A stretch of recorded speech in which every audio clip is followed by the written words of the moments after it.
Well, it's great to meet you. I'm looking forward to getting into Status Quo. So I appreciate you taking a minute out. But before we get to this album, I know that, we're out of the real thick of the pandemic, but it really affected a lot of what artists were doing kind of moving forward. How was this album influenced by that time period, and kind of how did you make it through it as a musician?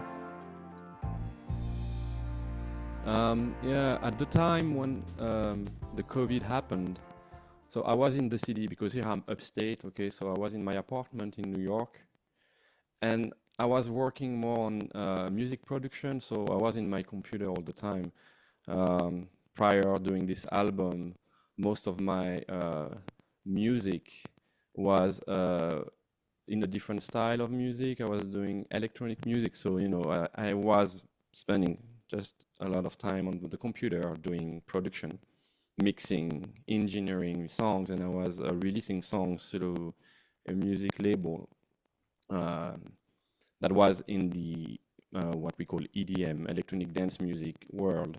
So this was while the pandemic happened. So I was just in my apartment during the lockdown and spending time doing that. Um, but then when during the pandemic, I moved upstate after like in 2021, and I got access to a room where I could put my drums because my main instrument is drums, and I started to have the opportunity to play again, have a practice room available for me, and started to shift into the drum recording aspect. Something that I never did before. Because I was only using electronic drums, drum machines and sample drums to produce my music Yeah. because I couldn't practice in my apartment in New York City, and since I had the gig of producing music for this label, that is a Sony Music, like Sony Music bought this label in 2012, and um, uh, so coming back to me moving up upstate, I started to redo, like to play drums in my house.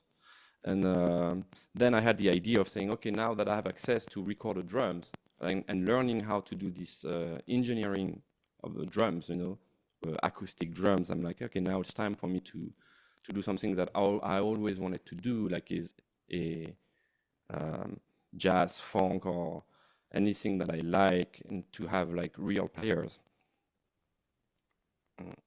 So the one thing about this And album, speaking of doing what you want to do and having a good mix, there's mhm. so much going on Status Quo. I mean, you got funk, you got Latin jazz fusion, you got pop, you got up-tempo jazz. There's just a lot that goes Mm. into it. What was kind of your vision? Was your vision to kind of have this mixture of different vibes that would meld into one? What was that vision for you? Yeah, I think it is m- like all the influence that I had, growing up, and then all the music that I listened to, because I'm not like a complete jazz head. I love jazz. I studied jazz in school, and I have been listening to jazz for a long time. But the first music I ever listened is rock music. Growing up to, I'm French, and I grew up in a town where the jazz music wasn't the main music. So basically, yes, the album is a mix of a lot of music that I grew up with. Um, and I think the first music that was related to jazz that I listened to was what we call fusion music. So like it's kind of my entry to the music world, like Yeah. to the jazz music world. Uh, so yes, the album of course has like a lot of it's groove oriented, a lot of funk and it's electric. There's an electric bass playing all throughout the album, electric guitars. So it's not an acoustic album at all. It's like I would say loud album. If playing jazz, playing live, this music would be quite loud, I guess.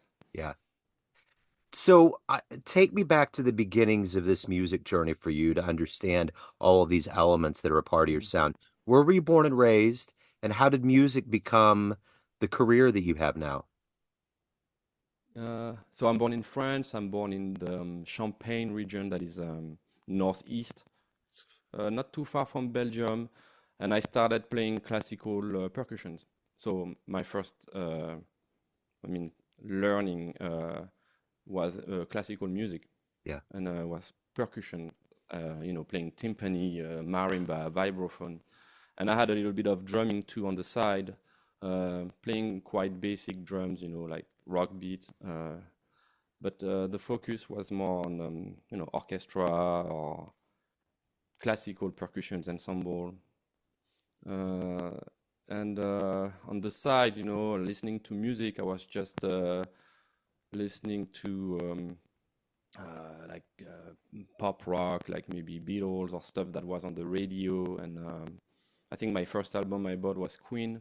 It was a great just hit from Queen, something like that. So I started to listen to Queens, and I loved the production aspect of the albums. How many vocals they did. That was amazing. And this, I was quite young when I was listening to that. Um, but at the same time, my learning, yes, like schooling in music, was a music school in France, in my hometown, learning classical music. Um, then there was a shift when I was 14 years old. I did like a summer camp in music, and it was like a year where the guests were from the US. So a lot of classical percussion player from the US, and they had also one guest for the drums, and that's where this guy was Wackel, Dave Wackel. He Yeah. came, but I never heard of him.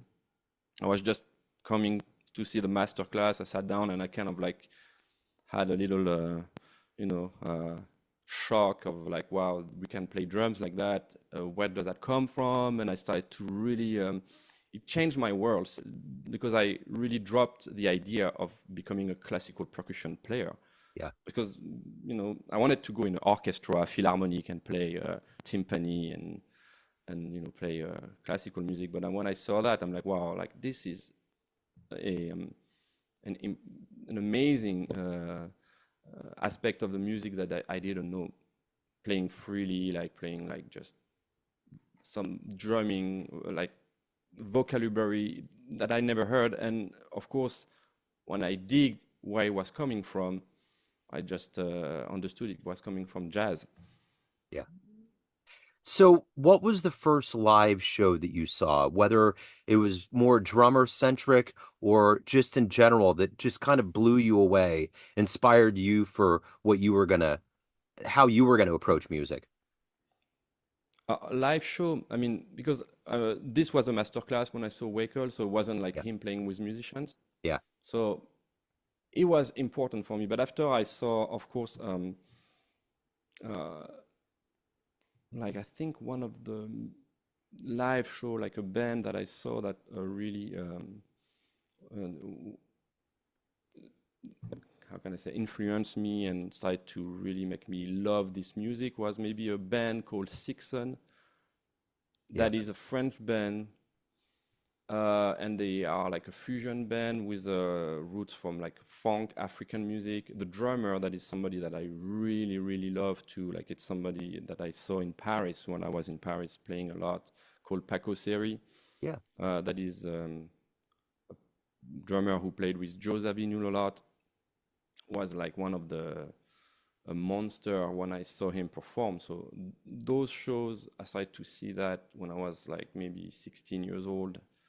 Um, that was serious shows and serious band playing in the style that I am in today. So, you moved to America in 2006 to go to the Manhattan Mm. School. Was it always a Yes. dream of yours to come to America and more specifically New York to really get into jazz and dig your teeth in a little bit more? Yes. Yes. Like it was obviously, as I said, when I started to try to understand this music, I understood it was coming from here, from the US, the history of it, and all the great players were coming from here. And in Paris, when I was going to jam session, the only guys we would talk about most of the time were American jazz musicians. And we're Yeah. always talking about them, and So yes, I was like dreaming of coming to the US. So it was either going to Boston and at Berklee School of Music or going to New York. But the opportunity happened for me to come to New York, and I choose New York. And everybody said yes, choose New York instead of going to Boston, because all the guys in Boston they moved to New York eventually after their their studies. You know. Yeah.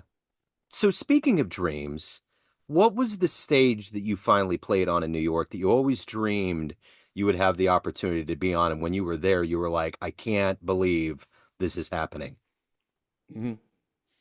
Can you repeat the question exactly, Just Randy? what venue, what club or stage have you played on in New York that was a dream of yours that once you did it, you just couldn't believe it was happening? Uh, So in terms of stage, I mean, I know the big stage. I haven't played in some of the great venues in New York. I have, I mean, any kind of clubs. I mean, I was already very happy to play. You know, like it was already a big advancement for me. So a lot of clubs that I played were mainly in Harlem. You know, there was like some venues owned by some people that I kind of knew, and I was booked there a lot. I was organizing jam sessions, you know. Um, this place was called, it's still open. It's called the Shrine. So I was playing there a lot. Um, then, I mean, some venues. I mean, everywhere. Like you have so many venues in New York City. Of course, like the big venues. I haven't got the chance still to play there. Like Blue Note and everything like that. It's kind of like, uh, but yeah, any type of venue, I was very happy to perform to. Like when you come, you're 21 years old, and you're like, wow, like start to play in New York. I remember at the time where I was also going around for the jam session, something that I did a lot in Paris, and for the um, little story, I went to some club. I don't think they are open again. It was a bar club called Cleopatra's Needle around 2008, 2009. And there was this guy just jamming I don't remember, maybe Thursday night. And it was John Baptiste. Yeah. And he's a piano player who's Yeah. now becoming a superstar, Yeah. But he was just not at this point on his career. He was just, I think, studying at Juilliard. And we would go there and hang all night, with him playing. And great musicians would come and perform. And we would do some like really acoustic jazz standard music. So I would put my hat of jazz drummer, head jazz drummer, and remember performing with the piano player who plays in Wynton Marsali's band.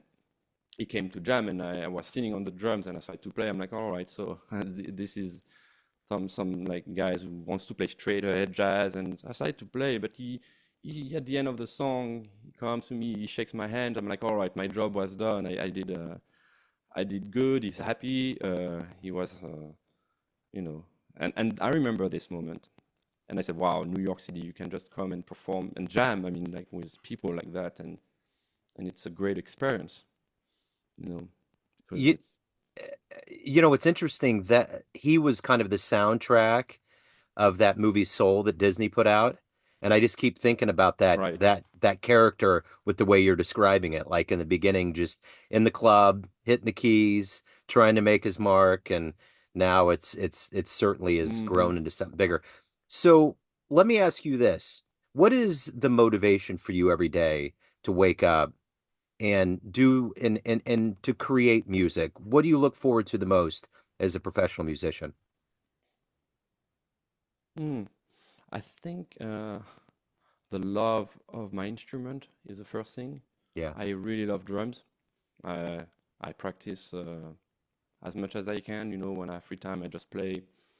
It's just a pleasure for me to just play and practice and learn new things. And you know, when you start to really understand your instruments, and you can spend 5 hours practicing and then making music. And then when I'm done practicing, my brain is all like in very active, and I go and I start to say, okay, now I need to compose songs that would fit what I just practiced, for instance. So I go to my computer, I open my software, and I start to produce songs and make demos, to write music. And it's how I do when I write music most of the time. I have my keyboard, play my keyboard, and I record stuff on my software, and I make sounds, but I also produce the songs, and they kind of already sounds like pre-recorded, sort of speak, when I start to compose. But the motivations is like the love of doing it, Yeah. and the need of like create something all the time, because if I don't, at the end of the day, I don't feel fulfilled. I don't feel like I achieved. I always need to okay, practice drums, boom, check. Yeah. Then compose one song or at least one idea, a bass line, a riff, or like something, and I put that on my computer, and I go to bed, and I'm happy. And next day, same thing. And to tell you the truth, is Status Quo, the way I did the album, is exactly like that. Yeah. Instead, I So let me pushed it a ask little you bit harder. this. Yeah. Yeah. Let me ask you this. What are you ultimately hoping the listener gets from Status Quo?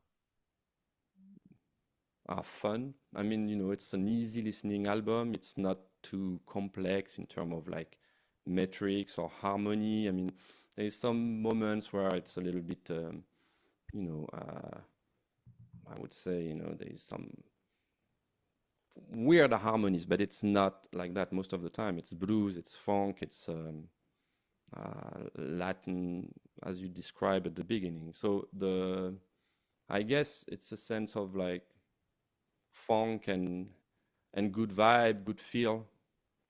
Uh, and you know what you do when you do an album, you have some of your friends listening to it, and you listen to what they have to say about it. And what I heard from them, it's like, oh, it's a good vibe, good feeling album, and very funky, like with the brass band, like the marching band stuff, with all those uh, mm, uh, horn section, brass section in the album. Um, and I think the energy also that comes from it, as I said, it's a loud album. Yeah. I mean, in terms of like intensity, sometimes it's like, wow, when I listen to it, I'm like, it goes from track to track, and it's like hitting hard all the time. Yeah.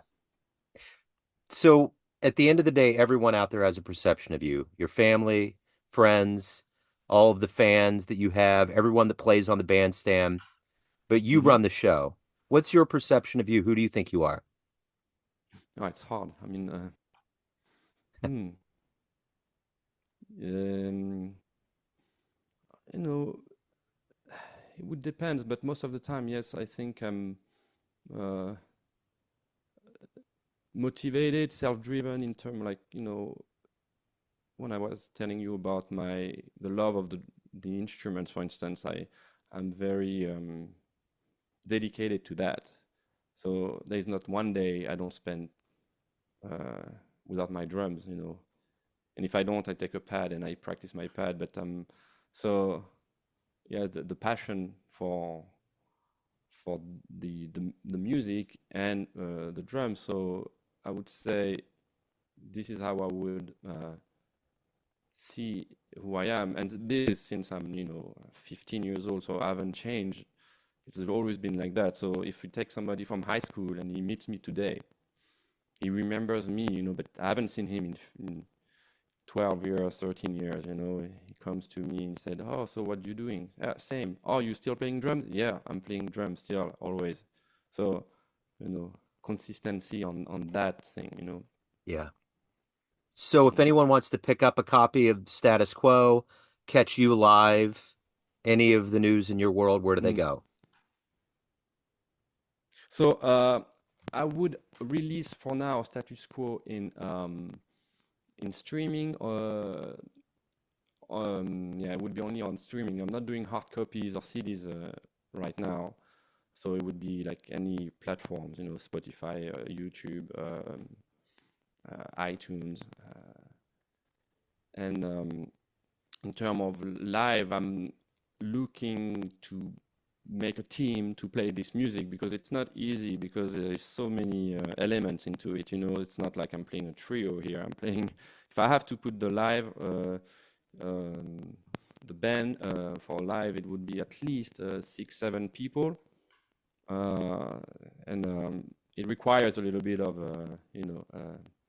Organization, funding to see who I can have in the band, you know, because as you saw, there is a lot of guests on the album, and would Yeah, be amazing for me to be able to have them to play.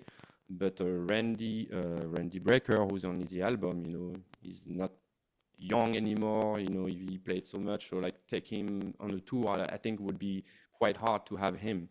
Maybe in New York City would agree in a club in New York City, but excuse me. But going on tour would be kind of like tricky. So I'd have like to find younger people or people that are willing to go and play all sure. that, you know. But there is plenty of amazing trumpet player too who could definitely play that music. So right now I don't have yet booked anything. I'm just looking on how I would do it, Sure. the formula, you know, if I'm going to France to perform it, because there is some French musician on the album, and I'm talking to them regarding performing that in France. And the idea right now is to reduce how many people I can have on that and make it sound good. Sure. Sure. Um, Good deal. so This, probably the oh, go ahead. go ahead. Oh, no, No, I'm no. sorry. There's a delay. It's weird. I don't mean to interject. It's just there seems to be like a 3 second delay. So I've been, I didn't mean to interrupt. Um, yeah. So yeah, I was just telling you that right now I haven't booked any shows for Sure. the project. I'm just organizing and seeing what I can do with that. Okay. Excellent. On the other hand, what I can do, what I can say is that the album, I'm looking to have all the music without the drums. So you know, like we call that play along, and I'm trying to release that or like propose to drummers to have copies of that the play along that they can practice their drums on. You know, like it's because they're so much fun to play as a drummer if you like to play funk and in, all this type of fusion drumming. And I would release like, you know, charts for people to play this music, the drummers. Excellent. This has been wonderful. Thank you so much for talking about Status Quo and your life and music. Best of luck with it. I appreciate it. Oh, thank you so much, Joe. Yeah, you bet.